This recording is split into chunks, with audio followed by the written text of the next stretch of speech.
Qozg'on miramirlari O'zbekistonning Navoiy viloyatining G'ozg'on shaharchasi tog'laridan olinadi. Shuning uchun ham miramir mahsulotlariga G'ozg'on deb nom berilgan. G'ozg'on miramirlari 1970-yildan boshlab olinib kelinadi. Hozirgi kungacha G'ozg'on tog'laridan 35 xildan ortiq miramir mahsulotlar olinadi. G'ozg'on miramirlarining ommabopi rozeviy, pepel, qora atlas va oddiy atlas miramirlaridir. Aynan ushbu mahsulotimiz G'ozg'on tog'laridan olinadigan rozeviy miramir hisoblanadi. Ko'rib turganingizdek, bu mahsulotimiz 100% tabiiy miramir tosh hisoblanadi. Bu mahsulotimiz bilan xonadoningiz yana ham ko'rkamlashadi. Hozirgi kunda G'ozg'on tog'laridan granit mahsulotlari ham olinadi.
Dunyo tezligingni eshitgan edim.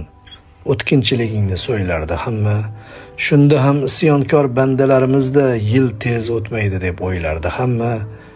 Ana o'yinchoq, bolalik xonam, kuni kecha bo'lgan o'ylab qarasam, 4 muchang sog' bo'lsin derdilar onam, 4 muchal o'tibdi o'ynab qarasam, o'sha o'yinchoqla ovungandekman. G'am u quvonchlari tundek gap ekan, 5 kunlik dunyoni tushungandekman, muchal ham aslida kundek gap ekan.